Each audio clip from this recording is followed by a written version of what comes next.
Welcome, everybody, to another edition of the Business Brains and the Bottom Line podcast. My name is Paul Delegro, your host, and my guest today is Mark Budzinski, the CEO of Clean Data. Welcome to the show, Mark. Thanks for having me, man. Hey, so before we get started, I know you live in the Portland area, but I see a basketball picture behind you. What is that team, by the way? If you're from the 1970s, you'll remember when the Philadelphia 76ers were all the rage. The picture's actually Charles Barkley's rookie year in '84. So I'm a rabid NBA fan. I attend a lot of the games. Actually, the Sixers are in town tonight. We're heading down there to see the Blazers against Joel Embiid and co. But yeah, it's a little bit of legacy. Keeps my office fresh. Keeps me grounded. But I've lived in Portland, 35, 40 years now. So I always ask this question to people that have moved. Like I am from Boston originally. I have Red Sox pitchers, Celtic. I'm still a huge Boston fan. Have you become a Portland fan in any way? Yeah. They're well, for years they were the only game in town. We got a soccer team after some time. The MLS team's here. So yeah, I mean, it's as a basketball fan, yeah, you gain affection. You strike these weird relationships with players that you don't really know, but you think you know them. Yeah. Just the idea of being a sports fan. So when people are traded, like Damian Lillard went off to Milwaukee, it feels personal, even though it's obviously not. You raise a good point. I have said this many times. I'm embarrassed at the way sports make me feel sometimes. Here we are, grown men trying to make a living out, providing for our families.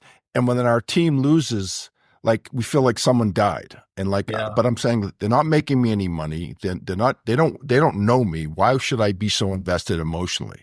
Doesn't make sense. Yeah, you do. I think it's community. I think it's just it's the tribe, the club of people that are like-minded. So you make up the story that you're all in it together, and it's and just sports generally. I mean, come on, it's the spice of life. It's a lot of fun. Yeah, no, it really is. It gives you something to think about. But so on to another subject, Marky. I know you're the CEO of Clean Data. And I know you've done some authoring, and there's several different subjects we can talk about. Tell us a little bit about what you guys do, and then we can dive into sure. The different aspects. So look, at this point in my life, I've had a number of real jobs through my career. This is a consulting advisory opportunity that me and a couple of colleagues that are like-minded have, and it's very at the risk of sounding like we cure cancer, because we obviously don't do that, but we're kind of altruistic. We like to get on the side of the client and in very sincere terms, help them get maximum value from their investment in analytics and data projects. That's it. And I think the key words there are people in the organizations. We work with them and all the dynamics associated with how people get on with each other. And then overlaid with trying to make sense out of analytics with a market, this in your business, that's just, constantly noisy in terms of the solutions that are available, the technology that evolves. If you only buy my software, all your dreams would come true, right? We've been hearing that consistently for some time. So we help clients make sense out of all that. And we do it with a kind of a people first, business first, approach. Yeah, you raise a great point, Mark, is like the people part of it. I think we are becoming so data driven, and the big buzz now is AI, right? Artificial intelligence and machine learning, and it's going to replace humans. But I don't know if it'll ever replace humans. I don't think it can. Yeah, well, it goes a little sci-fi. I mean, if you want to just go completely off the rails and talk about the future 100 years from now, I mean, who knows? But for the foreseeable future, it's a tool, and I believe the tool has largely just been renamed. It's been around for some time, right? Yeah. The idea that we have automation generally. I mean, just think about the tech that's been available, not just in the analytics market, but really across manufacturing and finance. Come on, we've got tools and automation. So to say that we're taking the opportunity one step closer to the machine helping us, in some cases, actually making decisions on our behalf, or at least making recommendations of decisions on our behalf. That, it's a good thing. It strikes me as logical. It strikes me as something that it's been a long time coming.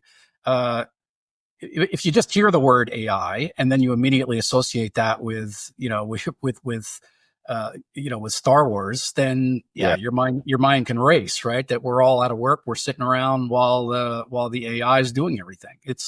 I view it as kind of nonsense at that level. Yeah, it's funny. I think AI is taking on a bad connotation recently because all the bad actors out there are using it to like either hack into people's accounts or spoofing and all that stuff. So I don't know. I don't know. And I know Congress, obviously, with the new administration coming in a few weeks, I know this is a big topic of what they're going to try to attack. I don't know what the answer is. I don't know how you control it, but the tools are powerful, right? But so is the internet. That's powerful too, right? So things like GDPR were not invented day one. They had to be invented as a consequence of nefarious behavior, with all the proactive get in your face, emails and all that. So to me, it's just another chapter, right? We'll have to regulate it to some degree. And I don't see that as a problem. Let's all behave ourselves and take advantage of it while we try to minimize the bad behavior. The bad actors, yeah. No, it's ideally that's going to be the perfect scenario, but we'll see what happens. This is new to a lot of people. Maybe not to us who've been in technology for a while, but to the politicians and the government, this is something that they've got to tackle for sure. Yeah. Well, one of the best applications for AI that's been around for easily 5 years is the kids cheat on their homework. so if you have kids in and around the high school world, right? This is world famous, right? How do I have the computer help me? But you know what? When you and I were kids, it was called Cliff Notes, right? We didn't read Hamlet. We read the Cliff Notes. So to me, there are just degrees of tools that try to help expedite getting to the answer. And when I think about the data world and machine learning is a very interesting subject for us because if the computer can learn how to predict correlation, ultimately even perhaps causation in the way that certain dynamics of a business go down, then again, that's a good thing, right? So the fact that you've got all these NVIDIA chips running 100 miles an hour simultaneously to get at those decisions way faster and perhaps more accurately than you and I as humans can do it. Again, that's a good thing. But I think we have to stop short, and then this is where probably the regulatory issues come in. Just because the tool suggests that you need to take action X, whatever it is, depending on where that action is on the critical path of the business, or perhaps even just life generally, we want some humans in the way to make sure that those decisions are implemented by people, and it's not just, well, sorry, the computer did it. What do you want me to do? Right? The computer made a suggestion. It's up to you to make the decision. Well, we've all seen those sci-fi movies where the computers take over the world, right, and it gets out of hand. I think we're a long way from that, but there is some truth to that. If you don't have a human step in and double check, some bad things can happen. Yeah, and that's a key. That's a key dimension. The other dimension that I think is not talked about enough.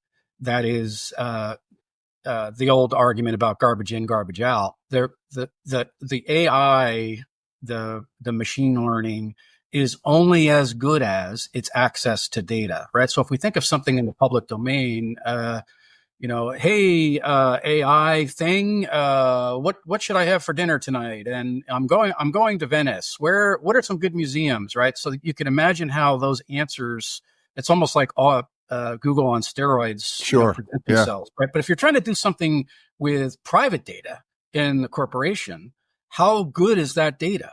And that's a problem, man. That's like yesterday's problem that just persists, right? We're also hung up about getting on to tomorrow. How about we fix yesterday's problems? And this is where my company, Clean Data, we spend a lot of time, right? How do you put data in a position where you can actually leverage it? And then once the data is there, how do you get the humans, typically between business facing and IT facing, so technologists versus non-technologists, how do you get that party started so that everybody gets along and you actually get the results that the business people, non-technicals, actually can enjoy? Yeah. So when you're looking at a company, who would be a good profile for you? Like, what are you looking for in a company to say, hey, I think they would be a good fit for our services? I think it has to do with size as much as anything, right? Our clients are medium-sized companies, something on the order of 100 million, 200 million, 500 million in revenue, top line, up to a couple billion. We have one client in that camp. So I say that because one, we don't really differentiate between a vertical industry. So there are consultancies out there that say we're the healthcare guys, or we're the we're the financial services, whatever, manufacturing or whatever. Yeah. We water ski across all those because invariably the problem sets that we deal with, trying to get data organized and in the hands of the people in the right form in the right time to actually take some action on it is it's pretty prolific across those industries. Yeah. But we don't deal with the Coca-Colas and the giant guys. They tend to have plenty of people and plenty of opinions about how to manage their data. Sometimes it's done better than others, right? Just because you're in a big corporation doesn't mean all your dreams come true relative to your investment in analytics. But our sweet spot, if that's what you're asking, our primary clients are in that sort of 100 million to say $1 billion, somewhere in there. Cool. And they're almost always, I can't think of an exception actually. They're always privately held. We don't deal with any public companies. Yeah. So when you first meet with a customer, what type of data are you looking for? What are the things that you start the ball? Because this looks like it's going to take some time to compile all this data to make some sense out of it, right? It's a good question because it can easily turn into a boil the ocean kind of question, right? So our approach is we want to understand executive level, business level priorities. So what really, no kidding around, are we trying to do with the business, right? And invariably that relates to financial outcomes that connect to operating issues, right? So for example, if we're trying to optimize our customer base, what does that mean? Are we trying to acquire new ones? Are we trying to keep the ones we already have? Probably some of each. Okay. Right. What do you know, client, about the patterns and the behavior of your customer before they quit, right? So if you're so worried about renewing a subscription or the service that you offer, great objective, and you may even have OKRs and KPIs and all these other acronyms about what that is.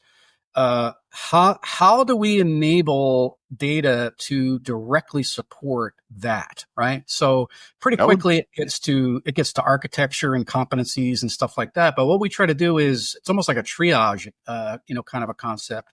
We try to find where the best opportunities, low-hanging fruit, to use a crass expression, to essentially assemble, analyze, use, and ultimately predict behavior based on the data that we can pull together. And sometimes we've got to augment process. In some cases, we got to bring in some new tools that expedite our ability to do that, to get data loaded or built or whatever.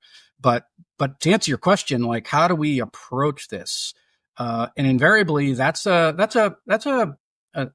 typically an executive level dialogue, right? So again, there's a lot of consultancies out there that kind of argue, we're the best guys by the hour, hire us, we're cheaper than the one down the street, and we're really good at certain programming languages, or fire comes out of our fingers when we're writing the ML models. And, that's sort of not the way we approach it. We want to make sure that the executive who, if you're sitting next to them on the plane ride and they start to complain, we spend millions of dollars on analytics here, and I don't get it. We don't seem like we get our money's worth out of all this money, right? We have people in finance who say they don't get what they need, and we have people in marketing who've hired their own shadow people, and they're doing some of the stuff themselves. Mark, I don't get it. What is going on here, right? So that classic problem where you're trying to just squeeze more value out of your investment. And again, invariably, it has people issues related to it. But also, pretty quickly you find out there's a prioritization that has to take place to say, where's the data in the form we need it, integrated as, this, that, and so, such that we can actually get on with doing something meaningful for the business. That's it at the end of the day. And if we can do that in such a way that we turn our output towards action by people in the business, that's the key, right? So it's not just here's a report or, whatever. It's do this, right? Take action in the field. And the more you can do it on their terms. So if they have handheld devices, you put the action in the handheld devices, right? They're using laptops, phones, whatever their mojo is in terms of their day-to-day existence. That's where you want to, affect behavior in a way that you get the most value from the data. Yeah, and that makes sense. And I think, getting the executive buy-in's probably easier, I think, than getting the buy-in from the lower levels, because now you're changing their patterns, right? You're changing their behavior. And I would assume you're going to get some pushback from those folks at times. Yeah, it's inevitable. But, nobody at the end of the day wants to do a bad job. Nobody wants to feel like they're hijacking their company, taking salary and bonus when they're really not offering the kind of value that they can. Right now, unfortunately, Paul, I find this to be like a secondary confessional. The first level is, well, there's nothing wrong here. We're doing everything right, and it's their fault. It's those business guys. If they would just learn how to use our data better, then everything would be good. But once you kind of break through that and say, we're not here to threaten you. Yes, big one. We're only here to help. And again, some of this is the paradigm that we've got to go in at this level of sort of altruism and have an effect for the better. We haven't had anybody yet get to the point where they've had to fire people or there's been no mutinies. But it is interesting when you first approach it. I just call it a defensive routine. There's that first level of, well, what do you mean the consultant guys are here? They're going to make us look bad. What's wrong with what we're already doing? Yeah. No, we're an IT consulting company, a little bit different than what you do. You're more of a business consulting company, but we do deal with the business folks. And that's the first thing we try to say is, hey, we're not here to get anyone fired. We're not here to make anyone look bad. We're here to help. Yeah. Right. We're to help you guys be more productive, be more financially, productive. Well, how do you find it? I mean, that sounds kind of motherhood apple pie, but once you do talk to clients, do they ultimately resonate with that? Everyone's different. It takes time, right? Some people, you get that rapport initially, you lay out your plan, they buy into it, and it's all go. But then you'll get part of the team that'll be, they got their guard up, fighting you every step of the way. And I've always felt like if you keep doing the right things every day, eventually you'll win them over. That's kind of my high level philosophy. Because if you try to fight with people, it's not going to work, right? Yeah. Yeah. And we've all done it. I fought with people too over the years, trying to just like, why aren't they listening to me? But then you realize as you get older, you got to play the long game. Yeah. Right. You can't be. Yeah, for sure. And I think part of, you mentioned we go in, typically our first entry point are with execs at these companies that we ultimately end up serving.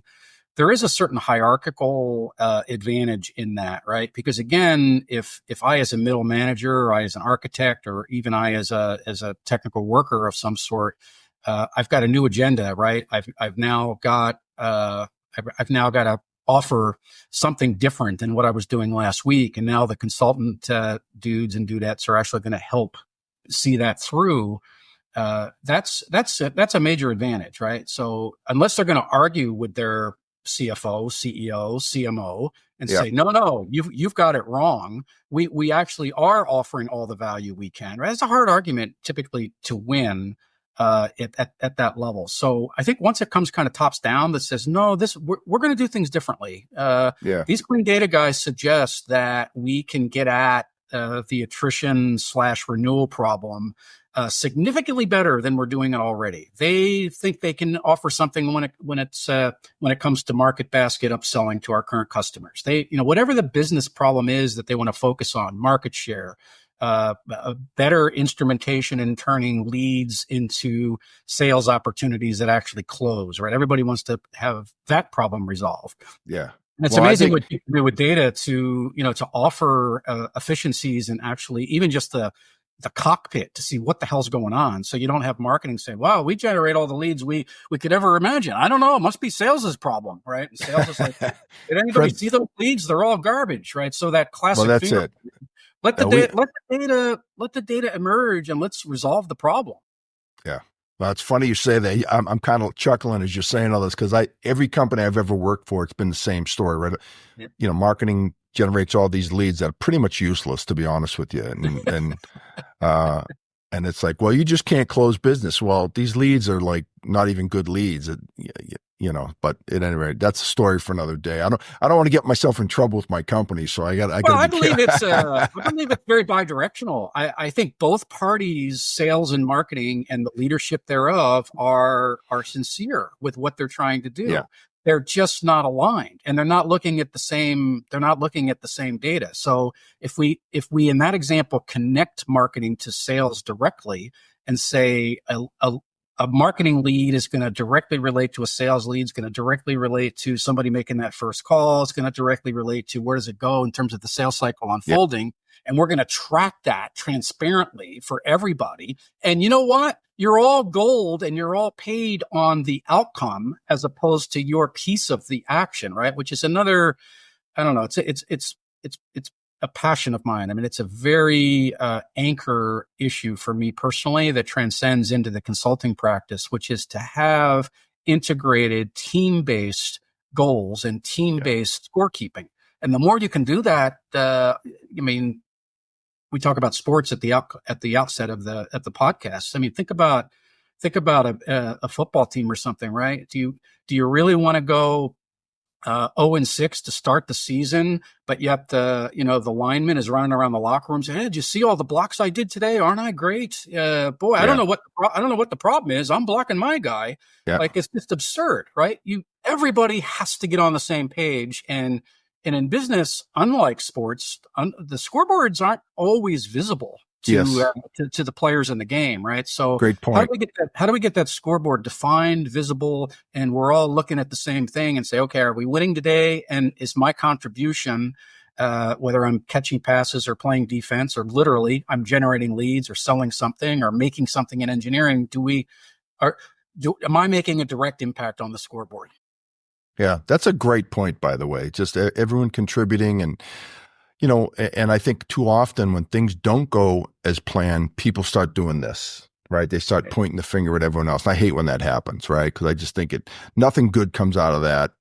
But in the same token, I mean, they're out there. We see it every day with our customers. No one wants to take responsibility for their actions sometimes. It's everyone else's fault. So, I think it has to do with, we mentioned the hierarchy. I think it does have to do with the way a lot of companies are organized into functions, right? So the function will have a series of workers. It'll have a series of middle managers. Ultimately, it'll roll up typically to some kind of an executive, a VP or something.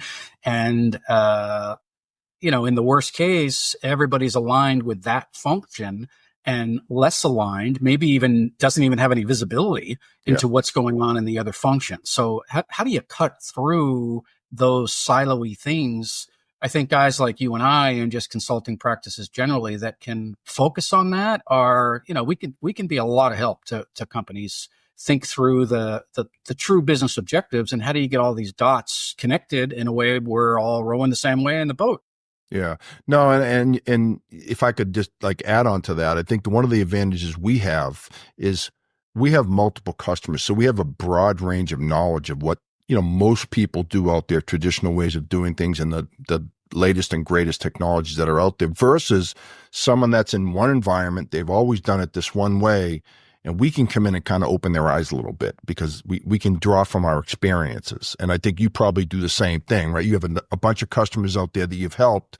You've said, look, I had a customer in the same situation as you, and this is what we did, and this is the result that we created. Yeah. Well, I used to just call it experience. The cheeky term now that everybody uses is best practice, right? So what's the best practice associated with doing X or Y? And not to say just because you have experience, you just, cookie cutter that into the new environment, because invariably there are differences associated with the circumstances that a client is in, right? But man, to bring we were involved with something very much like that over here. It might even not even be in the same industry. That's just accelerated learning that I think the third parties, a little plug just for consultants generally, can bring to the table, right? So the inside out thinking that a lot of corporations have, nothing wrong with that, perfectly fine. But when you bring outside in thinking, I think you can accelerate change for the better. Yeah, no doubt about it. And I tell you, the one thing about I like what I do is when you get to the point where the customer inherently just trusts you, right? Where you become part of their team. That's what I always say. Our goal is to become part of your team. We don't want to be the bad guys. We don't want to be, we just want to be a part of your team that can help you reach your goals. Mm-hmm. And I think if we can all do that, everyone wins, right? Yeah. And I really want to make my customers shine internally. Like if I can make my customers look good to the executive team sometimes, or the executive team look good to the folks in the field, it's a win for everybody, versus, patting yourself on the back and saying we did it all, Yeah. Well, you mentioned trust. That's another, I think it's another anchor concept for me personally. You mentioned the book that I wrote. It's called Peer-to-Peer Culture, that talks about trust as one of the key components of a healthy organization.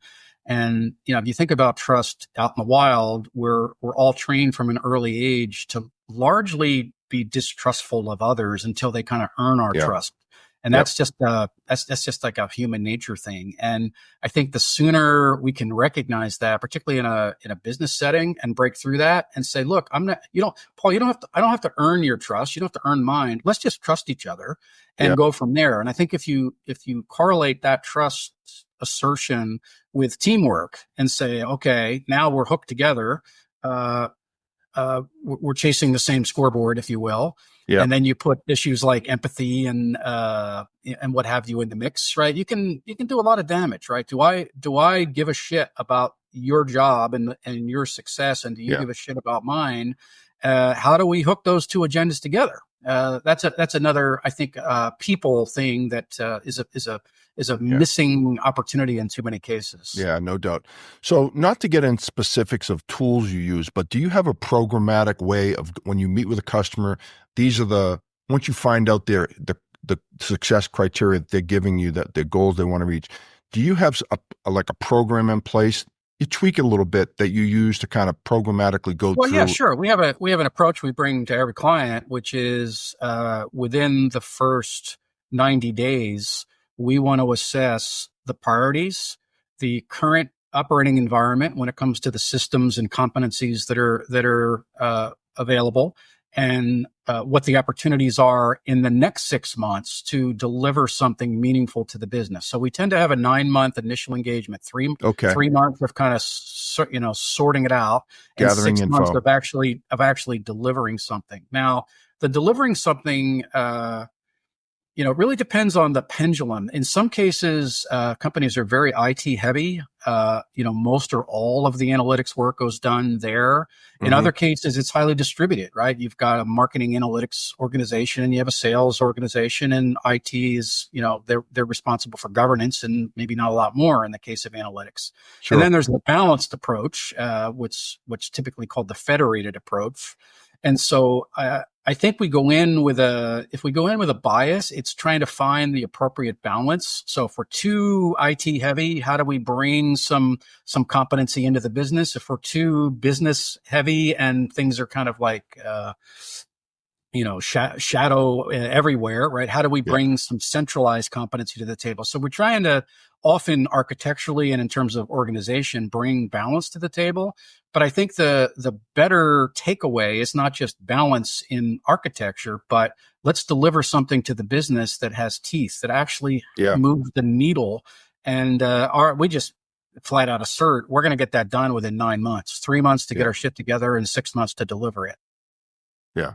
And showing quantifiable results, right? Where you can say, hey, we increased X by Y, whatever the parameters are. No doubt. No, that's key. We got to have something transparent and unambiguous in terms of what did we just do? Well, I think it's faster. Well, is it faster? Well, how do we know it's faster? We think it's better. Well, how do we know it's better? Yeah, that's a slippery slope, isn't it? So the more we can do to firm that up, obviously, the better.